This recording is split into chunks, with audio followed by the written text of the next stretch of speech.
You can fail at what you don't want, so you might as well take the chance on doing what you love. What is Bitcoin actually? Is Bitcoin a Ponzi scheme? Is it money? Is it an investment? Is it a speculative asset? What is Bitcoin? Bitcoin is a paradigm shift. Bitcoin has at least a 200x from here. Welcome to the Bitcoin RX podcast. This is your host, Nurse Ralph. Today, I got with me Robin, who is a legend for his daily podcast posts. And he's going to help me give you your weekly dose of orange pills so you don't die from fiat disease. Robin, how you doing, man? I love the intro. I love the intro. Yeah, you definitely you should not die from fiat. Yeah, you should get your daily or monthly or weekly dose of Bitcoin. That's for sure. Yep. Oh yeah, it is it's a chronic illness. It is, and it gets worse over time. And the more fiat you have, the worse illness gets, and the more Bitcoin you have, the better the healthier you get. So like it's exponential growth. That's true. That's true. I know Bitcoin is the medication, man. I like that. So, you have like 400. Is it 400 or 500 different guests that you've had so far? So I recorded this week my 502nd or third episode, but some of them I had to delete. So it's like around 500 episodes, I guess. And some of the guests have been reappeared. So I think it's about like 400. Just for a fun sake, let's say 420 guests I had on. That's actually, wow, that's impressive. This is only my ninth podcast. So I feel like I have a lot to learn from you. Oh, you will learn it from experience. I think it's really great when you have a podcast and you learn a lot about Bitcoin, but you definitely learn a lot about speaking and socially engaging with people and about life in general. There's so many lessons outside of Bitcoin that you get from Bitcoiners because Bitcoiners are talking and knowing a lot of things. Like they experience life and they're talking with a lot of great people and they do a lot of great stuff. So from Bitcoiners, you can actually learn about entrepreneurship. You can learn about diet. You can learn about sports. You can learn about all those great things from Bitcoiners that have nothing to do with Bitcoin, actually, just because Bitcoiners are quite critical thinkers and I also see Bitcoiners as really ambitious people. Some of them are retired, some of them don't have to work at all, but they still do every day. That's kind of it's really fascinating to see Bitcoiners. Yeah, because I feel like it also like a lot of Bitcoiners, they have time to actually think about other stuff and not just like they're not stuck doing a job that they don't enjoy doing. So I think having the ability to do other things, doing things that you actually enjoy doing, just gives you that other aspect of life and gives you more life in a way, you know. So I mean, that's how I see it, you know. So that's amazing. 100%. Yeah. And before we start diving into Bitcoin, tell us a little bit about your journey before Bitcoin. My journey before Bitcoin is quite short because I'm just now 25. Oh gosh, I have to think how old I am. You're getting by and you're like, am I 25 or 26? I am 26. I'm actually getting 27 this year. I can't believe it. Wow, like I'm getting old also. And my journey before Bitcoin is before 21 years old. So I'm also long in Bitcoin already. When I was 21 years old, 22, somewhere along those lines were the first touch points with Bitcoin. Before that, I think the most important story from before that, and I just keep it really brief, is that I was always a very saving personality. I remember as a small kid when I got lunch money from my parents, I saved 1-2 euros from that lunch money to be safe and to have more money. I didn't know why. I just know that I like those coins and I want to collect them. That's all I knew as a small kid about money. And I was like, I can eat a little bit less at lunchtime, and I can eat more at dinner because dinner is at home, and at home food is for free. It's not free, but like someone else pays it, so I can get the money. It was so bad that at some point my mom saw me at the supermarket, and I was only buying like a very small finger, like very small bread, and she felt bad for me, and then gave me more money that I eat something nice for lunch. But Wow, you were cheap, huh? I was very cheap. I'm still very cheap, honestly, if you want to frame it negatively. But the important thing is, I was always a savings personality from the get-go. And I think that's what allowed me to get into Bitcoin early on, because most 21-year-olds don't get Bitcoin. They might be in crypto, but they don't get Bitcoin, which is a funny thing, because they want to gamble in shitcoin casino. And so when I see when I'm in Bitcoin with 21, 22 years old already, this is basically the time. Like, I only was there because with 18 years old, I started my first job, and I was very saving. I still lived with my parents. I didn't need anything, basically. I don't know, maybe need 100 euros per month, nothing else. And if you work next to school, you might make like 500 bucks. But if you make 500 bucks and you only need 100 bucks, you're saving 400 euros each month. Not a lot of people actually save 400 euros each month with 18 years old. So I already had capital to allocate. So with 18 years old, I was getting on the quest, where do I put my money? Do I put it in a savings account? Do I put it in a stock? Do I put it in real estate? And all those things I got through. So I started with a savings account, got like 0.1 interest rate, so percent interest rate. Was like that's That's nothing. that's nothing. I calculated it, and I was like, yeah, that's less than nothing. That's like literally nothing. And then I went into more things. So I tried ETFs, I tried funds, I tried all different kinds of things.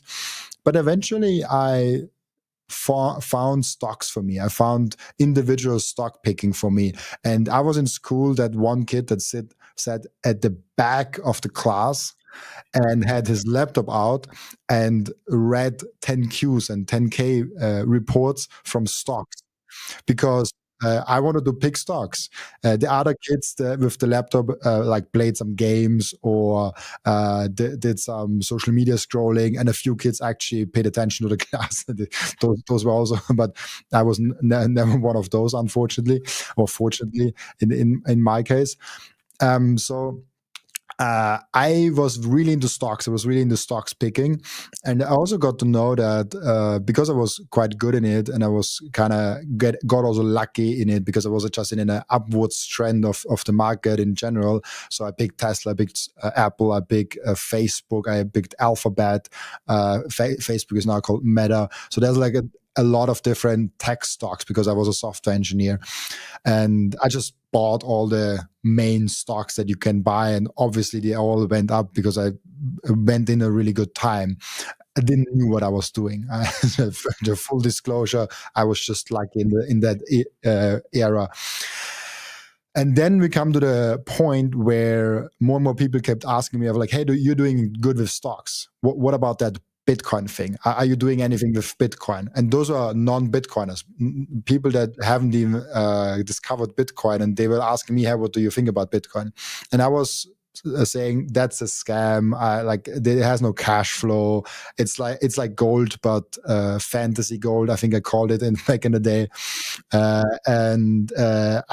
I basically came to the conclusion at some point that people kept asking me, and I didn't had enough arguments against Bitcoin. So I went ahead and said, hey, I want to prove people wrong. I want to prove them that Bitcoin actually is a scam. And with that, I discovered Bitcoin. So I wanted to find the mistake. I wanted to find why it's a scam. And then I went really deep down the rabbit hole, and I basically discovered Bitcoin. And this was, I think, around 2020. So 2020, I was 21 years old when I discovered it. And yeah, it was really good. Oh yeah, that's amazing, man. Because I have a similar story where I was always a saver as a kid too, and then I mean I did not know anything about the inflation and all that, and then I think around like 2019, 2020 is when I finally started like looking into stocks and starting to learn about like, like PE ratio, all of those things, cash flow, all of that. And then eventually like it's the same thing. I think it was the book, the Bitcoin Standard, that got me going. I was like, I wanted to, because when I first read it, I was like, there is no way that this thing is true. And I wanted to actually double check to see, is it true? Because I didn't know anything about like the history of money or anything. So I wanted to like be like, is this true? Like we've had other forms of money in the past. Is it true that we've had all of this? And then once I could not like prove that book wrong, or once I couldn't prove Sifidin Amus wrong, I was like, okay, I guess I should really look into this thing. This is real. Yeah. This So is super interesting what you just said with like, were there actually other forms of money? Because this was also my frame of reference. And I think a lot of people outside of Bitcoin, they aren't even aware that there was a time where there weren't fiat currencies, because nobody learns about money. Nobody learns about anything of that. That's why we are so early, because even the few people that have Bitcoin don't understand it really. So there's only a few select people that kind of get it. Like maybe it's 100,000 people, maybe it's like 500,000 people. I don't know what the number is, but it's not a lot of people. It's like you can probably fit them in a huge stadium. right, it is. And I was looking it up, and I was looking at like the amount of how many different fiat currencies we currently have, like 180-ish different fiat currencies right now. And then I was looking at like how many different forms of money we've had in the past, and that number is like anywhere from like 600 to like thousands of different forms of money. I mean, depending on how you classify money, or like fiat like money like that. It's insane to think that we've had so many different forms. It's not just because we all know dollars. We all know just the US dollar in whatever country you're in, but we don't think about other things that were used. So I think that's a good starting point to like understand why Bitcoin matters, and why and starting to understand the properties of money and why these other currencies failed. So 100%. And that's why it's also so important that we have as many people as possible evangelizing for that technology, because a lot of people don't understand it. And if you are on the Titanic and you see that the iceberg is coming, will you take your family with you on the savings boat, or will you keep them left behind? right. Right. If you want to keep your family left behind, there's something wrong with you. Yep. So you better orange pill your family, you better orange pill your partner, you better orange pill your loved ones. And even if they don't want to get orange pilled, keep nagging at it. Don't be don't be an asshole to them, but like every now and then just bring some small Bitcoin information out there. And I'm telling you, like, just being that one Bitcoiner guy in the family allows you to answer questions, because people come up with questions. They're like, hey, like, how is that with Bitcoin? And then you answer the question, and that's it. You don't have to be offensive, aggressive, or anything like that. Just be the educator, the one that answers question about Bitcoin in the family. I think that's our responsibility in that information war that we are currently in. Yeah. Oh yeah, I'm the annoying guy. I mean, they know I'm gonna bring this thing up. Eventually during the conversation, I'm gonna bring it, or something. I'm gonna mention it for sure. How's your family with all of this? I'm guessing that since you've been doing this for a while, your family's probably orange pill, but am I wrong about this? Is your family still kind of like questioning it, or? They are orange pilled. They have Bitcoin. It depends on because I have a huge family. And honestly, I've like my close family. Like I have mom, dad, sister. Like they're just like three people. But if you go out with aunts and uncles and cousins, like there's a huge family. My grandparents where they put a lot of efforts into making a lot of kids. So that's why we have now a lot of cousins and uncles and aunts and stuff like that. So. I saw something interesting, and there's like the closer you come to the sun, the hotter it gets, and the for me it's also the same thing. The closer the people are to me, the more they get Bitcoin. So the cousins, the uncles that have that spend the most time with me, get Bitcoin the most. Like obviously my partner, my girlfriend, my mom, my dad, my sister, her friend, my one of two of my cousins that really get it. So the closer people get to me, the higher chance they actually have to understanding Bitcoin. And that's why I said it's so important to be that Bitcoiner guy. And it will pay off dramatically. If you are that one Bitcoiner guy in the family and you are always being like, okay, this Bitcoin, this, they will look back in 10, 20 years and like, he was right about Bitcoin. What else is he right about? What else will he find like this is a reputation play. If you don't tell anyone about Bitcoin and they will find out later that you have a lot of Bitcoin, they will be mad at you. Why didn't you tell them?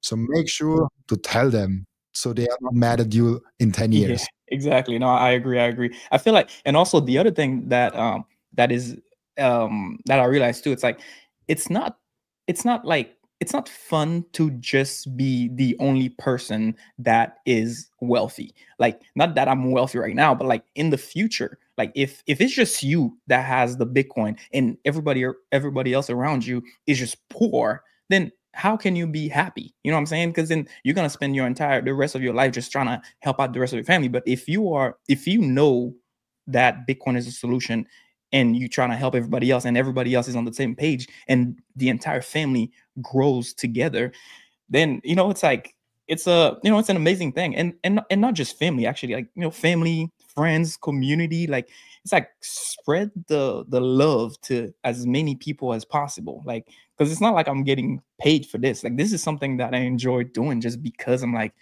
yo, this is the right thing to do, like, this is like, I will do this for free forever. I don't care about money really right now. Like, I'll be okay. I'll be able to retire like before I'm 40. So I'm good, So yeah, I that's love interesting. I love that spirit. I love that Oh yeah. spirit. Talk to us about your transitioning from like your job to doing the podcast full time. Was that like difficult? Like, what was that like actually? That was the hardest thing I have ever gone through, probably till now at least, because I had a job that I liked. I had a job that was fulfilling in a lot of different ways. I liked my boss. I liked my colleagues. I liked the thing that I did. It was a growing company. It was a younger company, around 20 employees. It had a lot of the things that I looked forward to. And it is a company where I was like, okay, if I hustle in there, like I can be part of something bigger and better. And this is something where I saw a future in this company. I saw something, hell, I can be longer in that company. But the damnest thing happened. I saw that I'm not that crazy about IT security. I'm more crazy about Bitcoin. And with that discovery that I'm more crazy about Bitcoin than IT security, I was like, hey, I think I want to do something with Bitcoin. I want to do something there. And yeah, I started doing Twitter just as my first step into the community. I was like, hey, let's do some tweets. I did that for a year. Then more people reached out to me, and I was like, okay, I talk with those people. I can record those conversations, and that's basically how my podcast started. I just recorded those conversations that I anyways had with other Bitcoiners, and after that, I had all of a sudden a podcast, a Twitter, and now sponsors reached out and said like, "Hey, we want to pay you money so you and support you." And I was like, "Wait, like, why do you want to pay me?" Well, I'm just having a podcast. Like I don't sell anything. I'm like, yeah, like we want to sell something with you.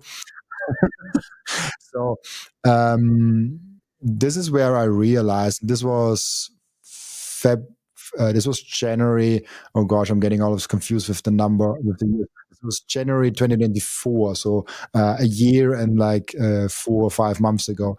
And this was basically the time where I said, do I want to do this Bitcoin thing, or do I want to keep that fiat thing alive? Or fiat, I would not say it was a fiat job. It was just IT security. It was not a Bitcoin job. So do I want to stay there. I want to do this Bitcoin thing. Now in hindsight, it looks so obvious. Like, oh yeah, you have this podcast, you can live from it. You go around the world. You're speaking at conferences. I'll be tomorrow. I'm flying to Dublin. Then day after, then directly after that, I'm flying back to Vienna and then to Las Vegas. And it's just like what a life do I have? Like it's all what I dreamed for. So in hindsight, it looks so obvious, but it just wasn't obvious a year ago. It just wasn't. And back then was, hey, I can go in this bigger risky thing where I don't have any securities. I don't have any like long-term contracts. Even the first sponsor that reached out to me and said like, hey, we want to give you money. It was just a temporary thing. It was just like, hey, let's try it out for 3 months and let's see what happens. So worst case, I am after 3 months with no income and nothing, and I just quit my job. So that's like the situation. And I remember myself that I am, how do I put this? There was a speech that I listened to from Jim Carrey, and he basically said, and it resonated deeply with me, and I'll butcher it probably, but he said, if you can get fired at a job that you're good at, that you don't like, so you might as well just take the chance and try a job that you're good at and you like. Because even if you take the conservative route, you can also fail. You can also get fired. You can also like things happening. If you have the risk of losing your job anyways, if you have the risk of losing your company, if you're an entrepreneur, and all those things, if you have that risk anyways, why not have this risk in something you really enjoy? Then my problem was I really enjoyed also the other thing. It was just not as good as the Bitcoin thing. And the final thing that really tipped me over the edge was, I guess, Jeff Booth. Jeff Booth was really very influential or impactful in that journey of mine, because he said on my podcast, and I was working full time when I had Jeff Booth on my podcast. He said to me, when you are all in with your money in Bitcoin, why are you still giving the old system your power, your time? Why are you not giving that to Bitcoin? And he did not say that to me. He asked that himself when he was all in Bitcoin, but still had his time and his funds in the fiat world. And then he shifted everything with ego dev capital to Bitcoin. And then I was like, okay, it makes a lot of sense. And then it just was just like one day where like, I guess I have to quit my job. Damn, that's deep, man. That's deep. Holy crap. I have to think about those, because those are two pretty like awesome quotes from two different people. Honestly, like it's like, the Jim Carrey things is pretty like, I mean, I can't really. I mean, you only have one life, and he's right. Like if you're gonna if you can get fired easily. I mean, even myself as a nurse, I mean, if I make one bad mistake, there I go, I'm gone. And yeah, and Jeff Booth also, he's very inspiring. And yeah, it's the thing is, it's like it's so hard to like take that leap of faith. It's like you say, it's like that initial step is kind of like, it's so hard to like it, because I think it's the uncertainty. You like, what if this doesn't work out? What if this doesn't work out? And you're like, oh my God, like, I don't know. So, I found the quote quickly from Jim Carrey, and the exact quote, and I love it so much. It really gives me goosebumps just like thinking back at that time. Yeah. He said, you can fail at what you don't want, so you might as well take the chance on doing what you love. Damn. I like that. That needs to be on a shirt. That's pretty good. That's pretty good. Wow. Okay. I'm pretty sure that there are a lot of shirts out there if you want to buy them. Oh yeah. Yeah, man. Now you know what? Now that got me thinking, man. It's crazy because now you got me thinking about quitting my job.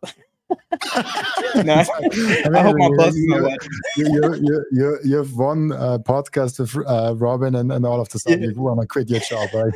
I'm just gonna blame you, man. I'm just gonna be like, Robin told me to quit my job. No big deal. It's all right. Who the heck is Robin?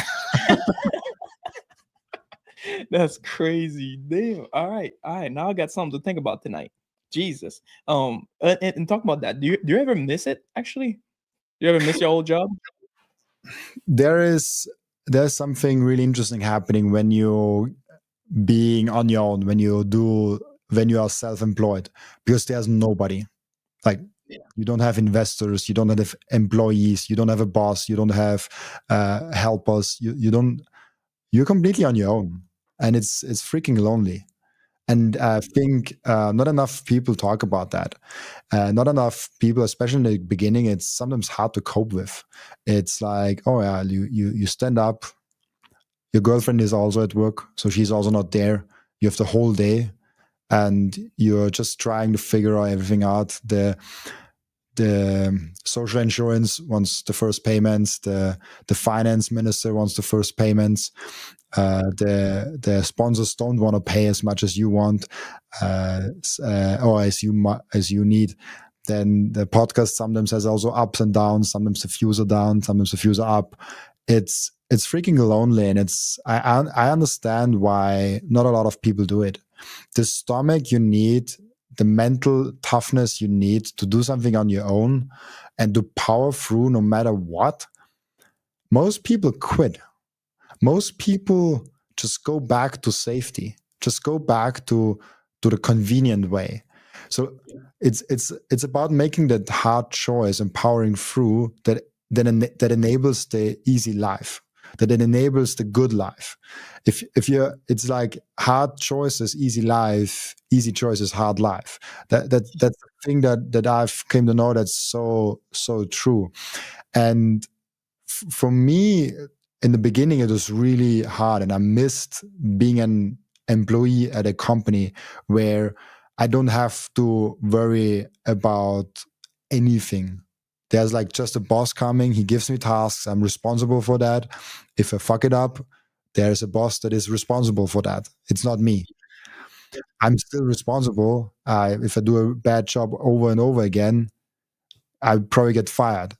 But if I miss once, it's not that bad. So there's always a safety net there. If I go on holidays, there's someone else covering for me, and I get paid in the holiday the same as I'm not on holiday. I don't know if it's in America the same, but like in Austria, there's like paid holidays and everything like that. So you get like 5 weeks of paid holiday a year.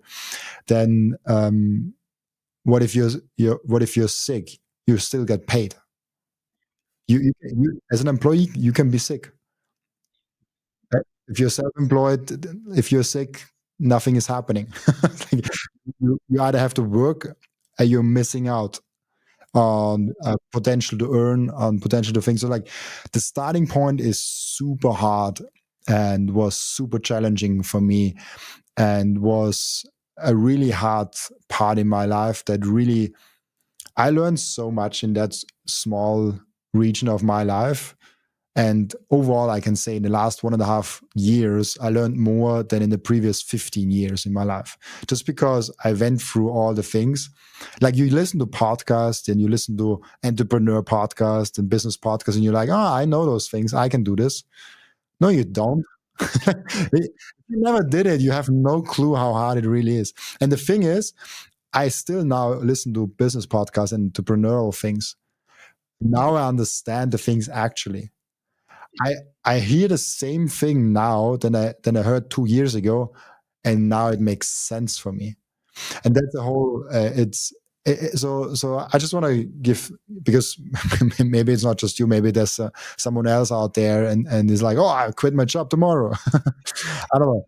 And I just want to say, it's you quit your 9 to 5 for a 24/7 job.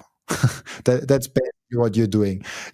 It's all about like, oh, I want to set my own time. No, you don't. Like, if you set your own time, you work on Christmas, you work on Easter, you work 24/7. and you will wake up at 2 a.m. in the morning because, oh shit, I have to make that payment. Oh shit, I didn't do that. Oh shit. Like, like that's a real thing that a lot of people don't want to hear. A real thing that a lot of people ignore, or think, oh no, I will be better. No, I will not. I will not do that. So, but yeah, it has little to no nothing to do with Bitcoin. But I think it's important message for everyone. Um, it's it's for most people, it's best to keep doing what you're good at your current job and stacking as much Bitcoin as possible. Because I guarantee you that if you now quit your job and you basically trade in the safety job that you had maybe for 10, 20, 30 years, and you get into this adventure, you probably have to spend some of your stack. You probably are not stacking as good as possible. There's a lot of complications coming your way that you have no clue how to deal with, but there's nobody to help you except maybe some YouTubers that might have an answer. But it's highly individual also, yeah. Yeah, no, I agree. It's like the comfort part is actually interesting too. Because honestly, the only reason why I'm doing this is because I have like I'm still working. I'm working 2 days a week. The beautiful thing is I can afford to just work two nights a week, and then I can have 5 days also. That during that 5 days I can actually focus on trying to grow this. And it's amazing because I've never had this before until I lowered my expenses, like I understood what money was, and decrease all my high interest bills and refinance everything, and now I feel free now. But the other thing I wanted to say about the comfort part, I don't know if you ever heard a story. Oh, I wish I could remember the story word for it. It's about like a frog thing where it's like a bunch of students, they put a frog in a water, and then the frog was jumping around, and then they started to like crank the temperature up, and as the temperature got hotter and hotter, the frog got like calmer and calmer, because frogs love like warm temperatures. And then eventually the frog got extremely comfortable because the water was warm. And then over time and then at the end the frog eventually died because the water was just too hot, and the frog died from basically being too comfortable from its comfort. So I guess I don't know if I said that story in the proper way, but like the moral of that story was like, if you're too comfortable, that could also be bad for you. So don't just stay comfortable. You kind of have to take some risk in life in order to achieve what you want. So I don't know if that made sense or not. It's interesting because I've actually also looked at that thing, and it's not entirely true actually, and it is something that we hear so much that story, and I believe it. I even used it in the past, but then some guest of mine said like, "Oh, that story is actually not true," and I looked it up and I was like, "Oh shit," because most frogs, and they have done multiple studies on that, and there are some instances where frogs don't jump out, but there are some instances where where they actually try to escape. There's some instance where if it gets so hot, it gets hard on them, and then they're actually trying to escape. It just can happen that in that instant there are also some failure of heart, like failure of the body and stuff like that. So but in the literal sense, if you just put a frog in a boiling water, or like in normal water, and you slowly crank the temperature up, they most likely jump out or trying to escape. Maybe they cannot because they have some body failures. So it's super interesting because I bring the same example up with Fiat. I think that there's a lot of people saying, like, oh, like there's like inflation, and we just crank up the inflation a little bit, and people don't notice. Yeah, that's true. If you keep inflation actually at 2%, people probably will not notice that much. But the thing is, you cannot keep the inflation at 2% because the interest rates have to be paid.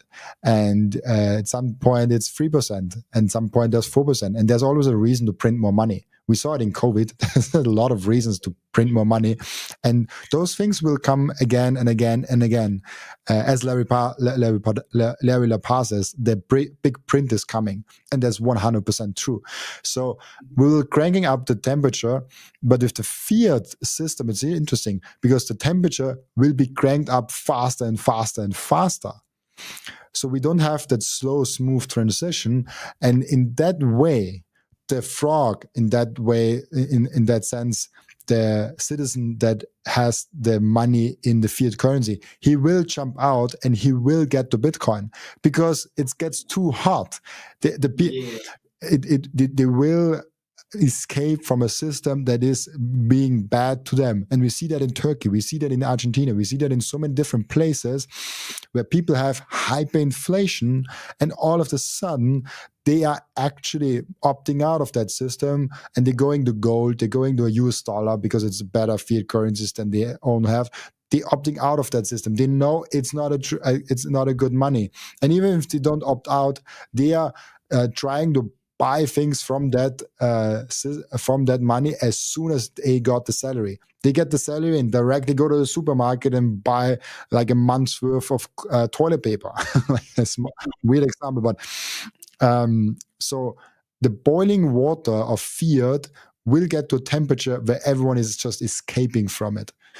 Now with US dollar, with euro, and with some other currencies, it's not as boiling as it could be. So people are still comfortable. They're still enjoying the warm bath. It's like nice, it's comfortable. There's some bubbles going on. There's music in the background. There's like a TV in front of you. It's a nice warm bath. But I guarantee you that the central banks are cranking the temperature up, and you will, you better get out before your body is failing. So with that's kind of the frog analogy there, where some of people might not get out early enough because they ignore the hot temperature, and then their body and their heart is maybe failing before they cannot get out. They miss the point of exit. And I hope I can get as many people as I can out of the water and into the safeness, and try their hair and stuff. Yeah, that is actually interesting. You know what? That was actually a great like example, switching that frog story to the fiat thing. Actually, that was interesting. We're gonna have to like write a little story about that, a little mini book about the frog instead of the water thing. Okay, I actually like that a lot. And do you remember which guest actually said that by any I have chance? no Or clue. yeah, No, I know no you've clue. probably yeah, somebody out there said it. That's a bad thing because I'm currently in the works of writing a book, and it's so hard for me. Like, oh, I know that who said that, because I want to credit them somehow, and I probably will just write something like, everything in this book I learned from my podcast guests. I just don't know who said what. Unless you have the time to like go through every single one of your podcasts again, but that would take forever. But yeah, oh wow, that is crazy. And then other than that, like I like from like interviewing all your guests, like what would I mean? I know this is gonna be maybe a little bit tougher question, but like what would you say are like three main messages, three main things that you've learned from them so far? It's not a tough question. I love that question because I actually have three things that I learned from the podcast. The first is Bitcoin is not money. Bitcoin is not an investment. Bitcoin is not a savings. Bitcoin is a paradigm shift. It's foundational. I actually had that discussion right today. It's actually something that I've learned today. Bitcoin is a foundational invention. There are foundational inventions that are perfect from the inception. So let's take the wheel, for example. The wheel was perfect from the inception. It was a wheel, and it's spinning. It's so simple, and it's amazing. Of course, people will put things on the wheel and they will try to modify it a little bit, but it's still like a round thing that is spinning and has like an act, like it's a wheel. You can name it differently, you can put different things on it, but it's still a wheel. And the same thing with other discoveries like the fire, with other things that we have seen in the history. There are foundational inventions that are true and that are perfect from the inception. And Bitcoin is something like that. Bitcoin is a foundational invention, a paradigm shift, like the printing press, the steam engine, electricity, the electronic telegraph, AI. All of those things will massively shift how we think about money, how we interact with each other, and what we do in our daily life. It's so interesting to see how deep the impact of Bitcoin actually is, because it's money. It's such a foundational thing to our human beings. So that's the first thing I've learned, that Bitcoin is the new base layer for civilization, and early adopters will win massively, and everyone else kind of gets everything else kind of gets repriced, and those people who kind of get left behind and get repriced in what they are doing, those will learn the hard way why not adopting an paradigm shift can hurt a lot. It's the same thing with the internet. There are people to this day actually that say, oh, the internet is not good. And there are a few people that embrace the internet, like Jeff Bezos. He's like, hey, I want to sell books online.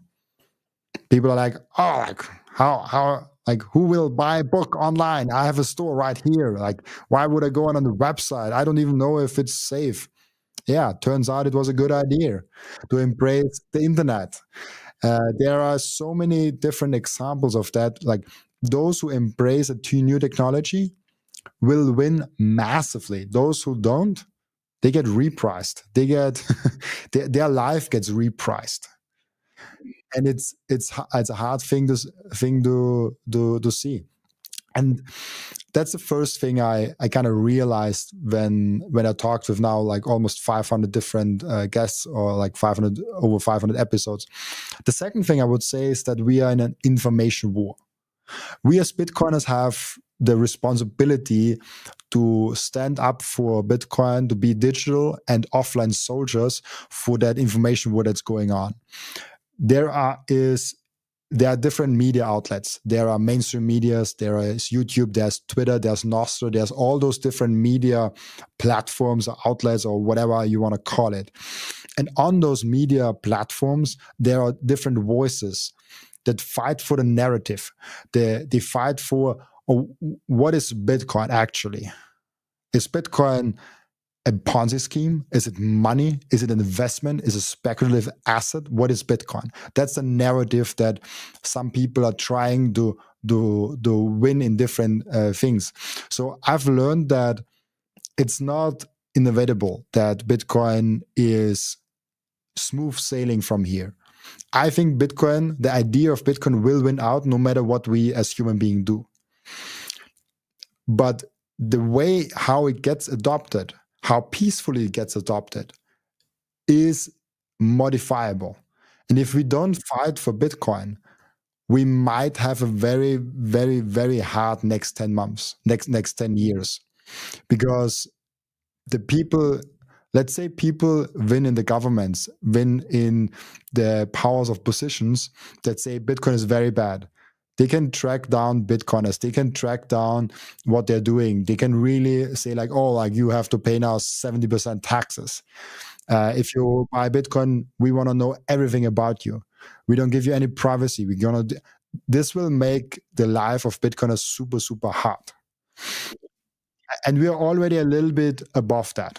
So this is one thing that I've learned, that it's important to stand up for what you believe and that you are fighting in that information war. But honestly, we are winning. We're winning really good. I'm amazed by how good we're actually winning, especially in America. You're in America. So that's like fascinating to see how the narrative has completely shifted. But we have to be careful that the narrative keeps on shifting in our direction, because it can get ugly if the powers are against Bitcoin. They will not be able to fight Bitcoin, but they might be able to fight Bitcoiners. That's the thing that we have to be careful of. So like, that's the digital social responsibility that we all have and that we all should fight for. And the third thing is an obvious one. We are super early. I thought, yeah, like Bitcoin has a good potential before I started the podcast. I thought like, okay, Bitcoin is a thing that gets a lot bigger. Maybe it gets to 1 million, maybe it gets to 5 million. No, we are super early. Everything under 10 million US dollar is super early and super cheap. We are in. People think just because Bitcoin was previously at like $1 that we are now late because now it's $100,000. That's a very stupid perspective, because you are looking back and you're not seeing the future. You're just looking back to the back, so like back from the past to the present. You're not looking at the full potential of Bitcoin, of the full potential of money. The money market is like 400, 500 trillion US dollar. Bitcoin is what? $2 trillion? $2 trillion, yeah. Yep. That's a 200x from here, just the money market. Then maybe you get a monetary premium from store of values like real estate, gold, and other things. Bitcoin will be so huge that we cannot even fathom. And then on top of that, we getting more productive. And with that, the purchasing power of the same Bitcoin is getting up additionally to that. And then maybe we discover other planets and it gets even bigger and stuff like that. So like, Bitcoin has at least a 200x from here. Like, that's minimum. In today's purchasing power, without inflation, if you factor in inflation, you can, I don't know, quadruple that. But without inflation, in today's dollars terms, we are having a 200x from here. We are super early. Nobody knows about Bitcoin. If you think we're not early, go out on the street and ask 200 people, what is Bitcoin? Yep. None of them will do anything. None of them will have a good answer. If you're lucky, maybe one guy, maybe one guy is like, yeah, I know Bitcoin. Oh yeah, it's crypto. It's crypto. I lost money in it. and it's fascinating how people don't get how early we are. And I'm putting tweets out like, oh, 0.1 Bitcoin will be generational wealth. And even Bitcoiners are not bullish enough. I cannot get how Bitcoiners are seeing all those things, and then they're like, yeah, maybe it gets to 1 million. No, it will go to 1 million, then to 10 million, then to 100 million, and then to 1,000 millions. And then the US dollar will collapse. And Bitcoin will be the only freaking asset. So I don't know, like, I get ranty around that topic. But Bitcoin is the thing that everyone, including Bitcoiners, are underestimating. Oh yeah, I like that. That's actually, those are three. Wow. I mean, I have no words. That's amazing. And I agree with you, because like, like when you really look at the numbers, like when I tell people like my price targets, and I'm like I don't see, like, it's literally infinity. Like there is no like dollar amount. Like if I have to put a dollar amount on it, like I would say at least a bare minimum of $100 million, where each Satoshi is $1. Like I don't see Bitcoin, like, I don't know, like a price target to me is just like, I don't know, like it's like the price target is when the US dollar is no longer here, like when everybody is transacting in Satoshis. That's the price target. Like the end of fiat is the price target. So I feel you. That's yeah, crazy. But damn, that I feel like that damn, Jesus Christ, that was crazy. I'm gonna have to watch this part again to think about everything you just said, because man, you just dropped some knowledge. And I wanted to talk to you about you live on a full fiat standard, right? Bitcoin, Oh, no, yeah. sorry, not, yeah, sorry, Bitcoin standard, my bad. We're talking about. I'm like, wait, Fiat standard. My bad. I mean, I don't live on a full Bitcoin standard because I still have to pay sometimes bills in fiat. So I still have to like sell Bitcoin to get Bitcoin to get things in fiat. That's a little bit annoying because I earn already most of my money in Bitcoin. So, but most of my expenses are still in fiat. So I'm getting to a full Bitcoin standard, but it's a lot of work to get there. I want to get there eventually at some point, but it's like when nobody else around you is doing it, it's kind of it is pretty tough. Does the volatility affect the way that you live on a Bitcoin standard at all, or like how does that work so far? Yeah, like I'm getting wealthier every year. It's no, it's I get what you're saying. It's when you live on a full Bitcoin standard, you have to deal with volatility, but it's good volatility. Volatility is vitality. Volatility is something that you want in life. That's like if you look at the heart rate, once it goes beep, not a good sign. You want volatility in your life. You want vitality in your life. That's life. Nothing in life is stable. Nothing in life is always the same. Bitcoin is the closest thing to having something stable in life, basically. And I am now at the Zen moment where I just get a little bit more satoshis each month, whatever the equivalent of fiat is. It doesn't matter. I earn more than I spend each month. So each month I get a little bit more satoshis. And yes, the satoshi amount might get a little less because Bitcoin goes up, or the satoshi amount gets a little bit more because Bitcoin goes down. Who cares? I get more satoshis. I have my Bitcoin stack from what I don't spend. Then I have my Bitcoin stack from what I spend. This is like the short term, what comes in and comes out, and I get a little bit more satoshi each month. Like that. Whether the price goes up or down, it doesn't matter. You winning. No, I like that. I like that. And I wanted to ask you, for the new people out there that are going to be watching this podcast, like, what are some great resources that you would recommend for them to like start to like that are kind of easy, beginner friendly to start learning about Bitcoin? I just see that my camera is not focusing. Oh, yeah, tiny. Now it's getting there. Yeah, there you go. Yep. Yeah. So what I recommend is not my podcast. I think you have to take a very individual approach. Bitcoin is like there's so many different ways to explain Bitcoin. There will be people watching this podcast and saying like, oh, it does not make sense what Robin is saying. If you give that podcast now, like this episode, to a normie, and he's like, oh, okay, this does not make sense. But maybe someone else that is also a pre-coiner that hears it and is like, oh yeah, that makes sense. Interesting how he explained that. Let me see that closer. Let me dive a little bit deeper in that.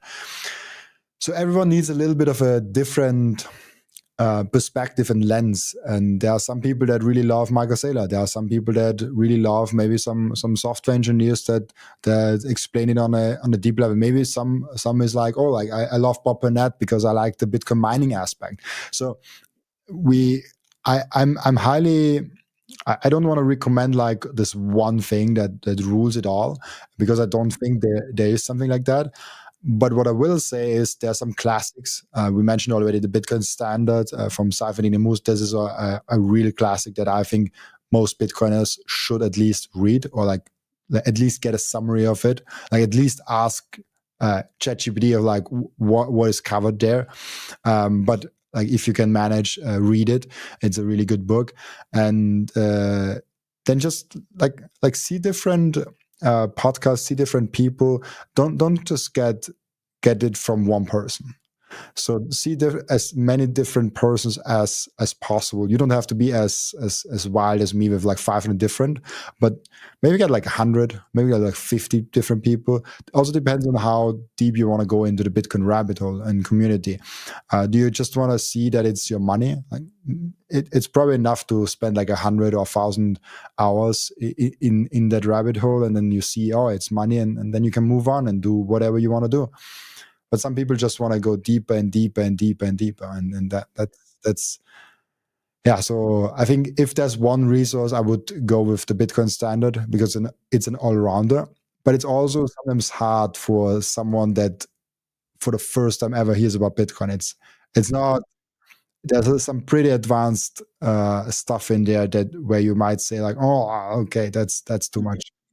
You know, I agree. I agree. Yeah, yeah. It's like the same thing with me. I feel like I'm like once I understood kind of what Bitcoin was, and then like I didn't like. I feel like a lot of Bitcoiners, they dive into the technology and learn a lot more about, like, dive into the mining aspect and all that. And then meanwhile, me over here, I'm like, the part of Bitcoin that interests me the most is how it affects health and diet, and like that's the area that I'm actually more focused on. And like, have you ever read the book Fiat Food?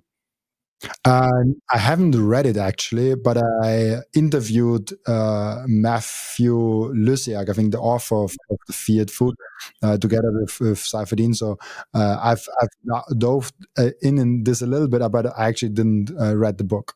Oh yeah, that one I'm gonna read it a second time, because I'm like, wow, this was fascinating, and I'm like trying to like fact check everything again. I'm trying to, like, I'm doing the same thing that I did with the Bitcoin Standard with the Fiat Food, because I'm like, wow, if this is true, like it almost feels like we've been poisoned our whole life. Like, it just feels like the whole, like, like the entire, like, what is it, like the food system. I mean, I don't know about where you live, like, but in America at least, this is like, it's like, it just mind blowing to see like how corrupt fiat made our, like dietary and pharmaceutical and all these industries are just like, I don't know, man. It's too much. Like, it's It's just so much actually information.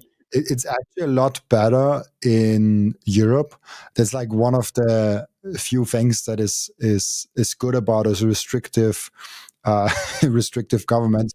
We have really hard rules on what can be in the food and whatnot. And I've heard a lot of Americans even talking about that are big in health, comparing the European diet to American diet. And there's a lot of studies on like how many people are obese in Europe and how many people are obese in America. And the numbers are very clear that Europe is really leading there, because we have a lot of things like, we're really big on whole foods, not a processed foods. We want to eat full things. We are not. We avoid a lot of chemical things, poison basically, that cannot come in our food, that is allowed in America, and because of it's cheaper with that and longer. It can longer endure with that. They just add it, which is really bad for the health and for the body. So that is one area where actually I really like European food. When I'm here, I even like. It's funny. I even see the quality of McDonald's and Subway, those American brands. I ate them all my life here and now in Austria, in Europe, and I was really excited to try it in America, because America is the original, like where McDonald's is from and where Subway is from, and it tastes like shit. Damn. Because like in Austrian McDonald's, you get burgers where the beef is from Austria, and it's actually a good quality meat. It's like not making advertisement for McDonald's for Austrians. It's still a bad food, but compared to the one in America, it's like, oh, that tastes shit. Like it's not good. It's not good for your health. It's not even tasty at all.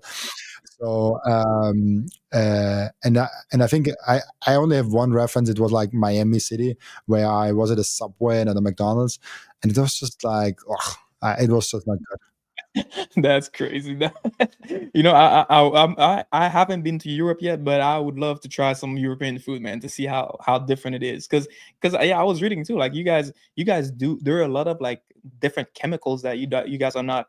You guys don't allow in your food that America's like, oh yeah, you can put it in there. Like because even my wife and I sometimes when we go grocery shopping. Now the thing that I started doing now, I started looking at the ingredients and like sometimes in the little packet, at the bottom in the small prints, they literally in fine print says this may contain something that can cause cancer, and if you're pregnant, it will cause brain damage in your child, and it literally says it word for word. So it's like, why are you selling that? Why are you selling that crap if it's not like I don't get it. Like why are you purposefully poisoning your citizens? Oh well, before I let you go, actually, other than the number grow up technology, how else has Bitcoin changed you so far? I mean, I'm a special case because I'm working in Bitcoin and my whole life is evolved around Bitcoin. And I want to bring up one example, but that's financially related. But I think it's everything is a little bit financially related, but it makes sense. When I made the decision to jump from my old job to this new adventure, and it's also now full circle to the beginning of the podcast, I had Bitcoin in the back of my mind. I was like, I already saved Bitcoin, so I don't know how long I can live from Bitcoin, but I can live long enough from Bitcoin so that I can find a new job. I don't have to suffer. I don't have to be homeless. I have Bitcoin. And this is something that gives you a lot of security, a lot of like, hey, I can breathe. I can take brave decisions. It makes a human being braver in his decision making.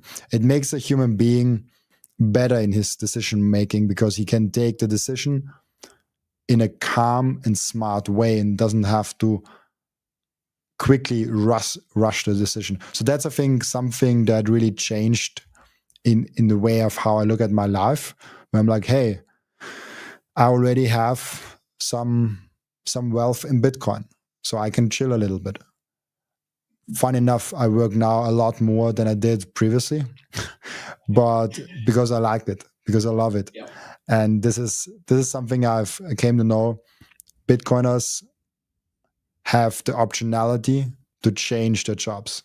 A lot of people don't have that optionality, and that bravery is really, really, really, really good. And there are a lot of other things that Bitcoin brings to life, but not to my life. For example, the whole banking story of like how it banks people that otherwise wouldn't be possible to be banked.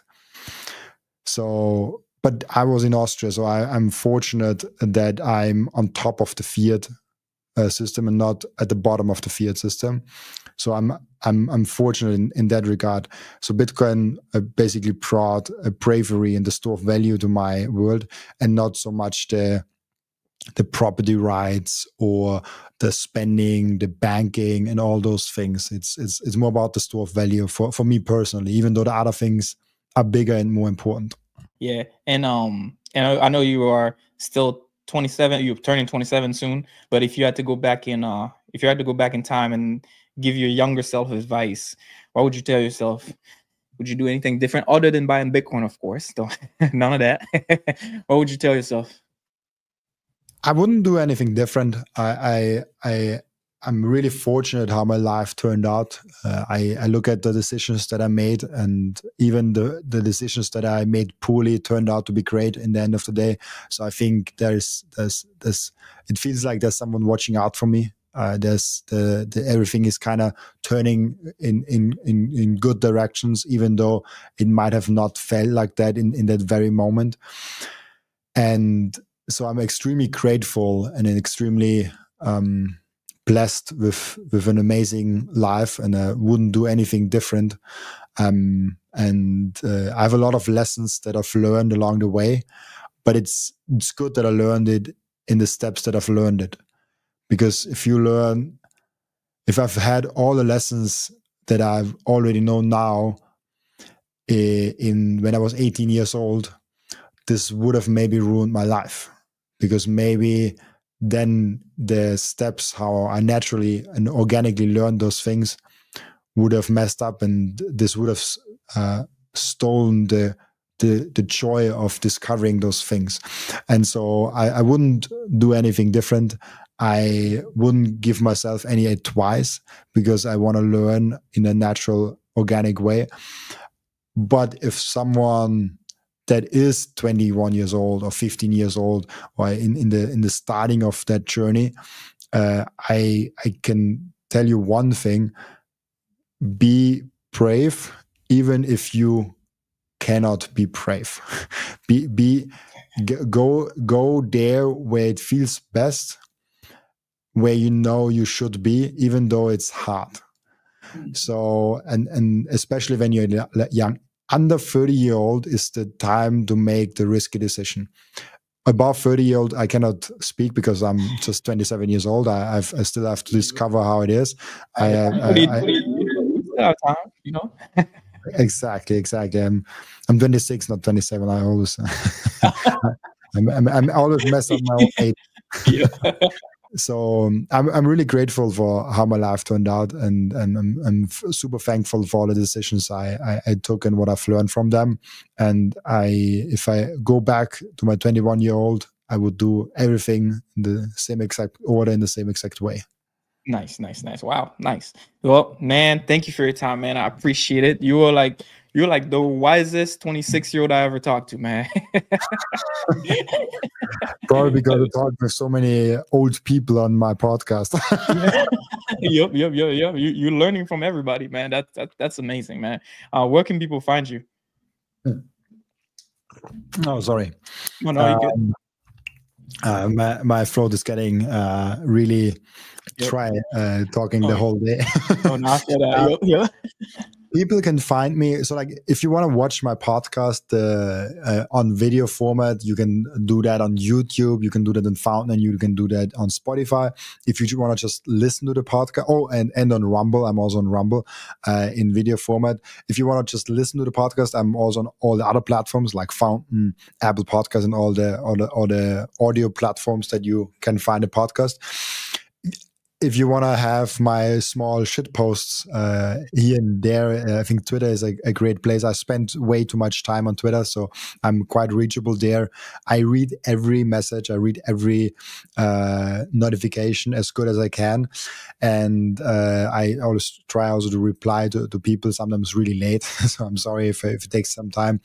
And so if you want to reach out to me and see my shit posts, Twitter is the place to be. If you want to watch my podcast on a legacy platform, then go for YouTube. If you want to have a newer platform, a censorship resistant platform, on video I recommend Rumble. If you want to have a censorship resistant platform based on Bitcoin, but only audio, then you go for Fountain.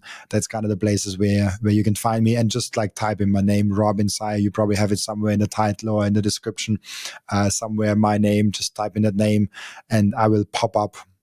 Nice. I'll put all those links in the descriptions, man. Thanks again for your time, man. I appreciate it. Absolutely. Nice. It was a pleasure being on. Thank you so much.